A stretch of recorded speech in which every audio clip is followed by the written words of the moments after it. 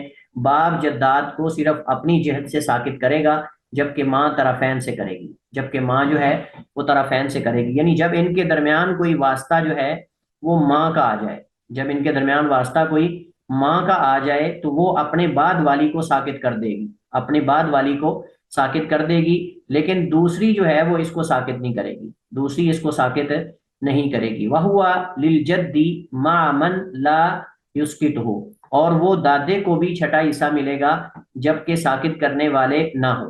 ساقط کرنے والے دادے کو کون ہو سکتے ہیں؟ کون آپ میں سے بتائے گا؟ دادے کو محروم کرنے والے کون ہو سکتے ہیں نیچے؟ ان کا باپ، جی باپ ہو سکتا ہے میت کا، میت کا باپ یعنی دادا کا بیٹا، میت کا باپ یعنی وہ محروم کرے گا دادا کو۔ اور اسی طرح یہ دادا جد جو ہے کوئی نیچے بھی ہو سکتا ہے، یعنی نیچے سے نیچے والا کوئی دادا ہو اور اس سے اوپر زندہ ہو کوئی، یعنی پردادا ہو سکتا ہے، اب پردادے کو دادا محروم کر دے گا، اس طرح نیچے تک، یہ مقصود ہے، ٹھیک ہے۔ حضرت عمران بن حسین رضی اللہ تعالیٰ عنہ سے روایت ہے کہ ایک آدمی نے نبی کریم علیہ السلام کے پاس آ کر کہا کہ میرا پوتا فوت ہو گیا ہے اور اس کے ترکے سے میرا حصہ کیا ہے؟ تو آپ نے فرمایا اللہ کا سدس آپ کے لیے چھٹا ہے۔ جب وہ جانے لگا تو اسے آپ صلی اللہ علیہ وسلم نے بلا کر کہا تیرے لیے مزید چھٹا ہے۔ پھر جب وہ جانے لگا تو اسے بلا کر کہا ان السدوسا الآخر توما، کہ جو دوسرا چھٹا حصہ تمہیں دیا ہے بطور رزق ہے۔ توما کا معنی یہ کہ صاحب الفروز کے کم ہونے کی وجہ سے تجھے مقررہ حصے سے زیادہ بطور رزق دیا گیا ہے، بطور رزق دیا گیا ہے، یہ حصہ تجھے ہمیشہ تجھے نہیں ملے گا، کیونکہ اس کا مقررہ حصہ سدس ہے اور باقی تعصیباً ہے، یعنی چونکہ قریبی اور کو مذکر نہیں تھا، قریبی اور کو مذکر نہیں تھا، جب فوت ہونے والے کا بیٹا بھی نہ ہو، اس کا باپ بھی نہ ہو اور بھائی ہوں، تو اس صورت میں ہم نے کہا تھا کہ دادا بھائیوں کو محروم کر دے گا اور دادا 1/6 بھی لے گا، اور 1/6 کے ساتھ ساتھ جو ہے وہ سارے مال کا وارث بن جائے گا۔ پہلے اس کو سدس دیا جائے گا چھٹا حصہ، پھر جتنا مال یعنی چھٹا اس کو کب دیں گے ہم؟ چھٹا جب باقی اصحاب الفروز جن کے حصے متعین ہیں ان کو دیں گے، ساتھ چھٹا دادے کو بھی دے دیں گے۔ پھر دادا پردادا نیچے تک جو بھی ہے، نیچے تک جو بھی ہے بشرطے کہ اس کے اوپر والا نہ ہو، بشرطے کہ اس کے اوپر والا زندہ نہ ہو، تو اس صورت کے اندر پردادا بھی وہی حصہ لے گا، اس سے نیچے والا بھی وہی حصہ لے گا، ٹھیک ہے۔ تو پہلے اس کو اصحاب الفروز کے ساتھ اس کا حصہ دیا جائے گا چھٹا، پھر جب باقی مال بچ جائے گا تو وہ اس کو اسبا سمجھ کر دے دیا جائے گا، کیونکہ قریبی مذکر یہی زندہ ہے، قریبی مذکر یہی زندہ ہے، اب بھائی تو اس کی موجودگی میں وارث نہیں بن سکتے، اس وجہ سے سارا مال جو ہے اس کو بطور اسبا کے باقی جو ہے وہ دے دیا جائے گا۔ یہ مطلب ہے توما کا، یہ مطلب ہے توما کا۔ حضرت عمر نے دریافت کیا کہ تم میں سے کس سے علم ہے کہ رسول کریم نے دادے کو کتنا حصہ وراثت میں دیا؟ تو حضرت ماقل بن یسار رضی اللہ تعالیٰ عنہ نے کہا کہ مجھے علم ہے۔ ورثہ رسول اللہ صلی اللہ علیہ وسلم سدوسا، اللہ کے نبی علیہ السلام نے دادے کو چھٹے حصے کا وارث بنایا۔ اس مسئلے میں صحابہ کرام کے درمیان اختلاف رہا ہے، جیسا کہ امام بخاری رقم تراز ہیں کہ حضرت علی اور حضرت عمر، حضرت زید بن ثابت، حضرت عبداللہ بن مسعود سے دادے کی میراث کے متعلق مختلف فیصلے مروی ہیں۔ امام بیکی بھی اس مسئلے میں بہت سے آثار انہوں نے نقل فرمائے ہیں اور نقل کیے ہیں۔ بہرحال صحیح اور راجح مسئلہ یہ ہے کہ دادے کو چھٹا حصہ ملے گا، اسے ساقط کرنے والوں سے مراد باپ ہے، کیونکہ اسے وراثت تب ہی ملے گی جب باپ نہ ہو، اور اگر باپ ہوگا تو وارث نہیں بنے گا۔ اگر پردادا ہے اور دادا ہے تو دادا وارث بنے گا اور پردادا محروم ہو جائے گا۔ ابن حجر اس پر اجماع نقل کرتے ہیں کہ باپ کی موجودگی میں دادا وارث نہیں بنے گا، اس پر اتفاق ہے۔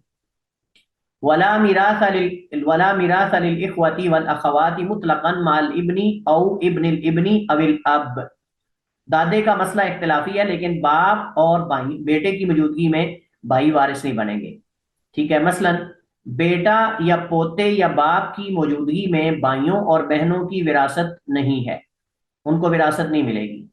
اہل علم کے درمیان اس مسئلے میں کوئی اختلاف نہیں ہے، اتفاقی مسئلہ، میں نے کل بھی ذکر کیا تھا کہ باپ کی موجودگی میں بھائی محروم ہوں گے، لیکن دادا کے اندر اختلاف ہے کہ دادا اگر ہو تو کیا وہ بھائیوں کو محروم کرے گا کہ نہیں، اس میں دو موقف ہیں، لیکن باپ کے بارے میں کوئی دوسرا موقف نہیں. یہی ہے کہ اگر باپ زندہ ہو تو بھائی محروم ہو جائیں گے. ہاں اگر باپ نہ ہو تو دادا اگر ہو تو پھر کیا دادا بھائیوں کو محروم کرے گا بہن بھائیوں کو کہ نہیں؟ یہ مسئلہ اختلافی ہے. البتہ راجی اس میں جو میں نے ذکر کیا تھا کل وہ یہ ہے، لیکن یہ ہے کہ صحیح بات یہ ہے کہ اس میں اختلاف موجود ہے، اس مسئلے میں اختلاف پایا جاتا ہے. وفی میراثہم مع الجد خلاف، البتہ دادے کی موجودگی میں ان بہن بھائیوں کی وراثت میں اختلاف ہے. یعنی کیا دادا ان کو محروم کرے گا کہ نہیں، دادا ان کو محروم کرے گا کہ نہیں، یہ ایک اجتہادی مسئلہ ہے. باقی جو باپ کی موجودگی میں بہن بھائیوں کا محروم ہونا یہ تو یقینی ہے. دادے کی موجودگی میں بہن بھائیوں کا محروم ہونا یہ تو یقینی ہے. اب باپ کی موجودگی میں سوری، اور دادا محروم کرے گا کہ نہیں، یہ مسئلہ اختلافی. اب اس اختلافی مسئلے کو ذکر کرتے ہیں، ہم پڑھتے ہیں تاکہ ہمیں پتہ چلے کہ اس میں راجح موقف کیا ہے. کتاب و سنت میں اس مسئلے کے متعلق دلائل موجود نہیں ہے واضح صریح، اس لیے صحابہ نے اجتہاد کیا ہے، اور اجتہاد صحیح بھی ہو سکتا ہے اور غلط بھی ہو سکتا ہے. پہلا مذہب یہ ہے کہ حضرت ابوبکر صدیق رضی اللہ تعالیٰ عنہ، حضرت عبداللہ بن عباس، عبداللہ بن عمر، عبداللہ بن زبیر، ابی بن کعب، حذیفہ بن یمان، ابو سعید خدری، کئی ایک صحابہ کرام کے نام ذکر کر کے وہ کہتے ہیں، ان سب کا کہنا یہ ہے کہ سگے بھائی اگر ہوں یا باپ کی طرف سے یا ماں کی طرف سے دادا کی موجودگی میں وارث نہیں بنیں گے. یہ پوری صحابہ کی جماعت کے نام ذکر کر کے کہتے ہیں کہ یہ کہتے ہیں کہ اگر بھائی ہوں تو باپ کی طرف سے یا ماں کی طرف سے دادا اگر ہے تو یہ وارث نہیں بنیں گے. ابو حنیفہ رحمہ اللہ تعالیٰ اسی کے قائل ہیں، اور ان کے دلائل یہ ہیں کہ دادا باپ کے حکم میں ہے، قرآن کریم میں ہے ملت ابیکم ابراہیم، تمہارے باپ کا دین ابراہیم کا. اب ابراہیم جد ہیں نہ کہ باپ ہیں. اسی طرح ایک دوسری روایت میں ہے واتبعت ملت آبائی ابراہیم و اسحاق و یعقوب، یہ انہوں نے کہا تھا یوسف علیہ السلام نے. یوسف علیہ السلام نے کہا ملت آبائی، میرے باپوں کا دین، یعنی ابا و اجداد مراد ہیں. اب ابراہیم دادا ہیں، ابراہیم پردادا ہیں، اسحاق دادا ہیں، اور یعقوب باپ ہیں حضرت یوسف علیہ السلام کے، لیکن انہوں نے سب کو باپ کہا ہے. حضرت ابن عباس فرماتے ہیں کہ کیا زید بن ثابت اللہ سے ڈرتے نہیں؟ وہ بیٹے کے بیٹے کو تو بیٹا قرار دیتے ہیں لیکن باپ کے باپ کو باپ قرار نہیں دیتے. یعنی ان کا موقف یہ تھا کہ باپ دادا کی موجودگی میں بھائی وارث بنیں گے، جیسے آگے موقف آ رہا ہے. جبکہ دیگر صحابہ کرام کا موقف یہ تھا کہ جب بیٹے کے بیٹے بیٹا کہلاتے ہیں، یعنی میں نے کل بھی آپ کو بتایا تھا کہ بنوا کے اندر بیٹا پوتا پڑپوتا نیچے تک سارے آتے ہیں.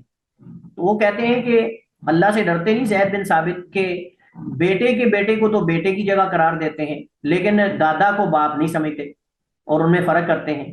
یہ اصل میں مقصود ہے. حدیث میں ہے کہ شریعت کے مقرر کردہ حصے ان کے مستحق جو حقدار ہیں ان کو ادا کر دو، اور جو باقی بچ جائے اس سے سب سے قریبی مرد وارث کو دے دو. یقیناً دادا بھائیوں سے زیادہ قریب ہے، اس لیے باقی میراث کا وہی حقدار ہے. اچھا جی، اگر آپ سے پوچھا جائے کہ دادا کیسے میت کے زیادہ قریب ہے بھائیوں سے، تو کون آپ میں سے سمجھائے گا؟ ہاں جی، قوت میں زیادہ کون ہے ان دونوں میں؟ کیونکہ شیخ صاحب دادا جو ہے وہ باپ کی جگہ پہ ہے، تو باپ جو ہے وہ اولاد کے بعد جو اگلا سٹیپ ہے وہ اس کا ہے باپ اور دادا کا، پھر اس کے بعد بھائی آتے ہیں. اور ویسے بھی اگر دادا جب فوت ہوگا تو اس کی جو وراثت ہے وہ دوبارہ بھائیوں میں دوبارہ، یعنی جو ان کے بیٹے یا پوتے ان میں دوبارہ آئے گی، تو وراثت دو دفعہ تو نہیں تقسیم ہو سکتی. آپ یہ کہہ سکتے ہیں کہ جو دادا ہے، یعنی بھائیوں کا، فوت ہونے والے کے بھائیوں کا تعلق جو ہے اس سے دادے کی وجہ سے نا، دادا دادا ہے تو وہ وارث، وہ رشتہ دار بنے ہیں نا. اگر دادا نہ ہوتا یعنی ان کا، تو وہ کیسے رشتہ دار بنتے؟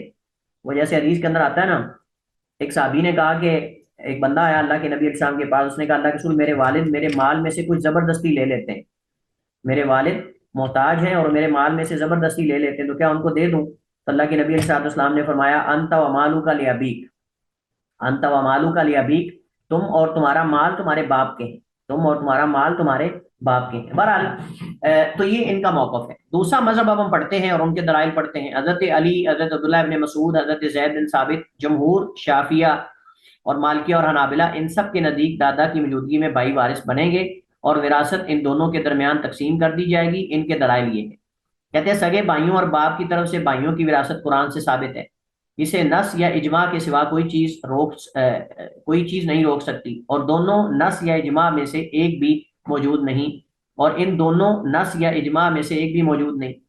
دادا اور بھائی حق وراثت کے سبب میں مساوی ہیں، کیونکہ ان میں سے ہر ایک درجے کے ساتھ میت تک پہنچتا ہے۔ وہ کہتے ہیں کہ ادھر بھائی جو ہیں وہ بھی ایک درجے کے ساتھ پہنچ رہے ہیں، بھائی بھی ایک درجے کے ساتھ پہنچ رہے ہیں، اور وہ کون سا درجہ ہے؟ میت تک پہنچنے کا درجہ بھائیوں کا کیسے ہے؟ کون سا واسطہ ہے بھائیوں کا اور ان کے درمیان جس وجہ سے وہ وارث یعنی اس کے رشتہ دار ہیں؟ باپ کی وجہ سے شیخ باپ ہے، صاحب، باپ یا دادا کی وجہ سے۔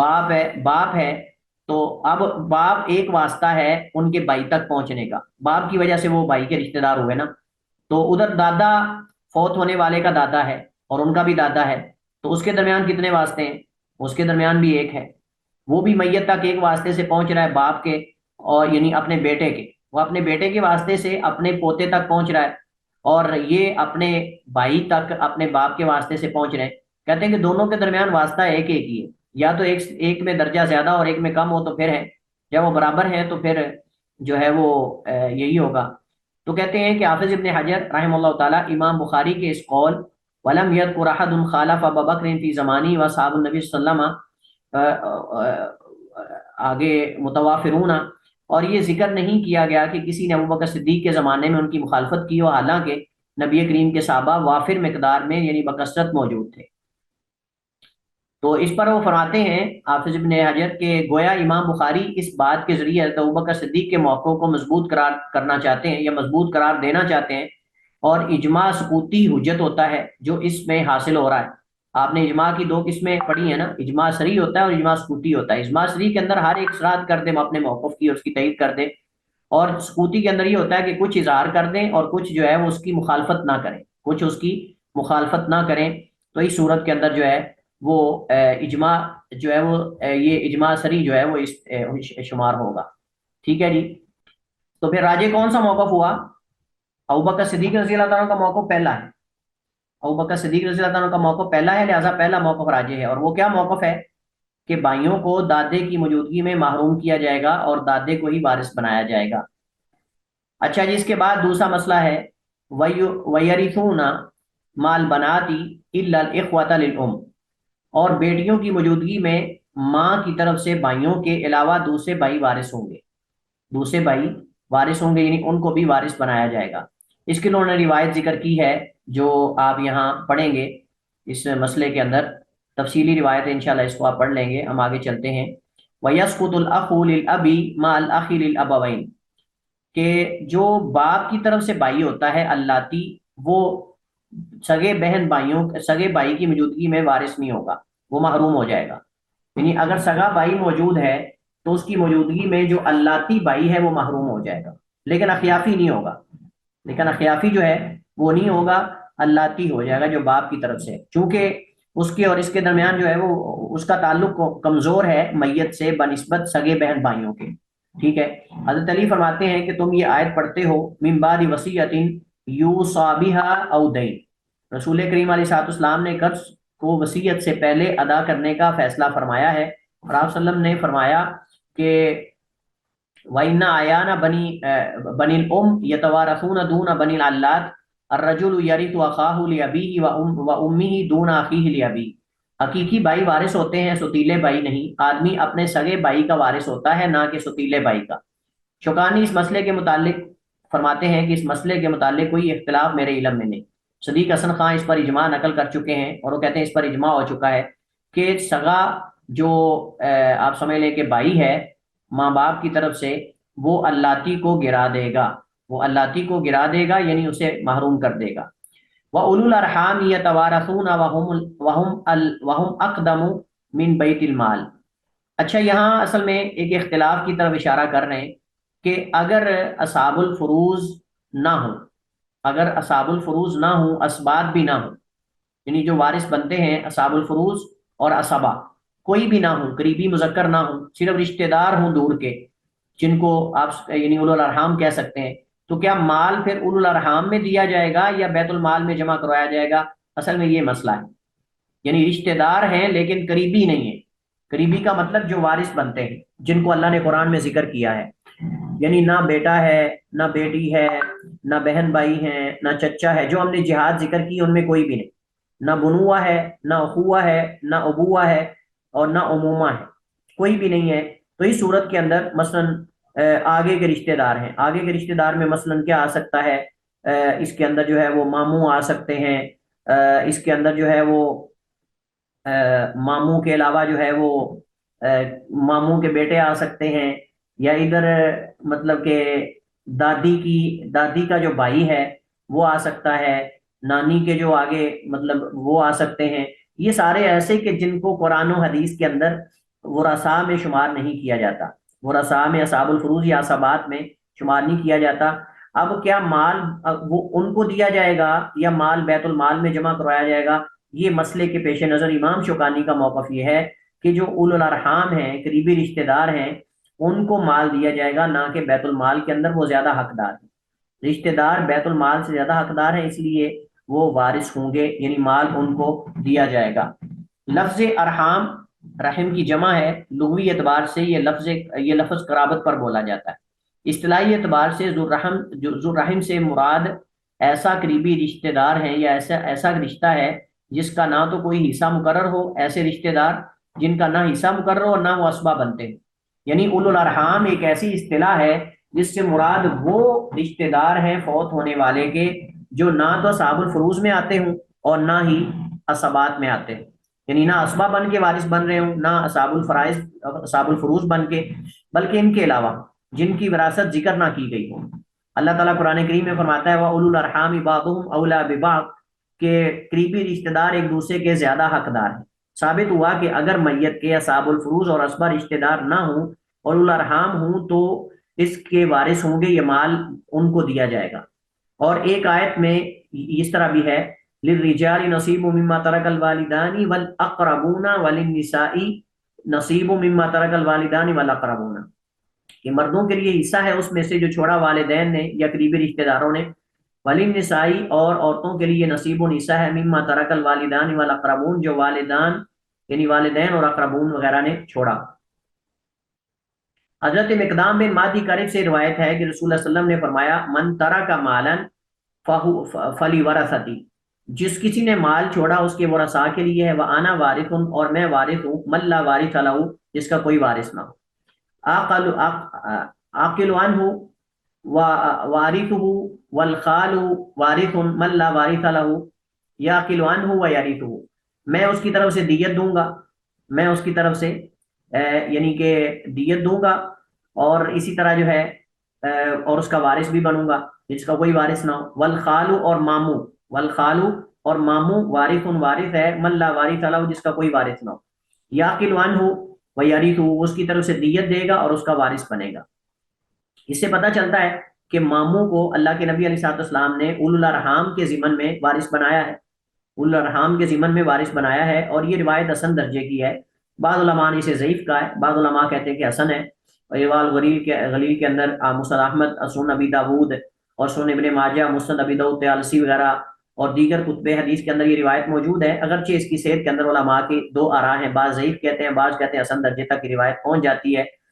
تو اگر یہ روایت حسن درجے تک پہنچ جاتی ہے تو پھر مسئلہ اسے ثابت ہو رہا ہے کہ ماموں کو اللہ کے نبی علیہ السلام نے وارث بنایا، اور ماموں آپ جانتے ہیں نہ تو وہ اسبہ ہے اور نہ ہی وہ اصحاب الفرائض میں سے ہے، نہ وہ اصحاب الفروض میں سے ہے اور نہ وہ عصبات میں سے ہے، لہٰذا وہ یعنی اولو الارحام کے ضمن میں جو ہے وارث بنے گا۔ حضرت عمر سے مروی ہے کہ نبی کریم علیہ الصلوۃ والسلام نے فرمایا والخال وارث من لا وارث لہ، اور ماموں اس کا وارث ہوگا جس کا کوئی وارث نہ ہو، اور ماموں اس کا وارث ہوگا جس کا کوئی وارث نہ ہو، اور یہ روایت جو ہے وہ صحیح ہے، مسند احمد وغیرہ میں دیگر کتب حدیث کے اندر موجود ہے۔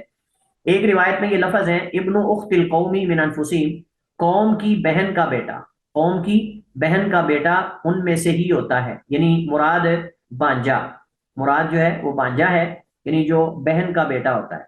نبی کریم علیہ السلام نے لیان کرنے والی عورت کے بیٹے کی میراث اس کی ماں کے ورثاء کے لیے مقرر فرمائی، اور وہ محض اولو الارحام ہی ہوتے ہیں، ان کے اندر کوئی بھی اسبا اور اصحاب الفروض نہیں ہوتے سوائے نانی کے۔ یقیناً تمام دلائل اولو الارحام کی وراثت کے اس بات میں کافی ہیں، لیکن پھر بھی اس مسئلے میں اختلاف موجود ہے۔ اب انہوں نے اختلاف نقل کیا ہے، جیسے میں نے شروع میں ذکر کر دیا تھا کہ امام شوکانی نے جو ذکر کیا ہے نا کہ جو اولو الارحام ہیں یعنی عصبات اور اصحاب الفروض کے علاوہ رشتہ دار، وہ زیادہ حقدار ہیں بیت المال کی بنسبت، بجائے اس میت کے مال کو بیت المال میں جمع کروانے کے وہ ان الارحام کو دیا جائے گا جو رشتہ دار ہیں، جو رشتہ دار ہیں۔ تو اب اس اختلاف کو نقل کر رہے ہیں کہ کن کن علماء کا موقف وہ الارحام کو دینے کا ہے، اور کن علماء کا جو ہے وہ بیت المال میں مال کو جمع کروانے کا ہے یا کسی اور مصرف کے اندر لگانے کا ہے، اس کو جو ہے وہ ذکر کر رہے ہیں۔ لیکن راجے وہی ہے جو امام شوکانی نے ذکر کیا ہے، راجے وہی ہے جس کو امام شوکانی رحمہ اللہ تعالیٰ نے ذکر کیا ہے۔ اس حدیث میں یہ ثبوت ہے کہ وراثت کو الارحام پر بیت المال سے مقدم کیا جائے گا۔ فَإِن تَزَاحَمَتِ الْفَرَائِضُ فَالْأَوْلُ، اگر فرائض مزاحم ہوں تو اول کی کے اصول پر عمل ہوگا۔ اب اس کی وضاحت کریں گے کہ اول کیا ہوتا ہے اور اس سے کیا مراد ہے۔ لفظ اول جو ہے یہ باب آلا یعول، باب نصر ینصر سے مصدر ہے، جس کا معنی ہے زیادہ اہل و عیال والا ہونا، زیادہ اہل و عیال والا ہونا، کفالت کرنا، ظلم کرنا کے معنی کے اندر بھی آتا ہے، نیز خیانت اور نقص کے لیے بھی مستعمل ہے۔ یعنی یہ ایک ایسا لفظ ہے کہ جو مشترک ہے کئی معنی میں، اور اس کے کئی ایک معنی ہیں۔ جیسے لفظ عین ہے، لفظ عین کے بھی کئی معنی ہیں، ذات بھی مراد ہوتی ہے، آنکھ بھی مراد ہوتی ہے، چشمہ بھی مراد ہوتا ہے، اور اس کے علاوہ جو ہے وہ جاسوس بھی مراد ہوتا ہے، کئی اور اس کے معنی ہیں۔ اصطلاحی اعتبار سے اول سے کیا مراد ہے؟ یہ ایک اصطلاح ہے وراثت کی، اول، جیسے میں نے آپ کو کہا نا تصحیح، اول، مناسخات اور یہ ساری باتیں، تو کہتے ہیں ہوا زیادت فی السہام و نقص فی الانصباء، کہ اس سے مراد سہام میں زیادتی اور حصص میں کمی، سہام زیادہ ہو جائیں اور حصے کم ہو جائیں۔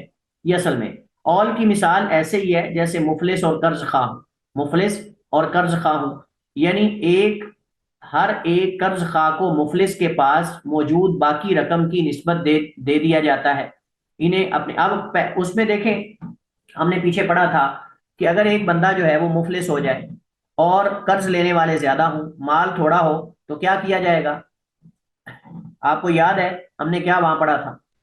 اگر ایک بندہ مقروض ہے اور وہ مفلس ہو گیا، وہ مفلس ہونے کا مطلب یہ کہ اس کا دیوالیہ ہو گیا، اب اس کے پاس مال ہے لیکن تھوڑا ہے، اس سے قرض خواہوں کا قرض پورا نہیں ہوتا، تو اب کیا کیا جائے گا؟ آپ کو یاد ہے؟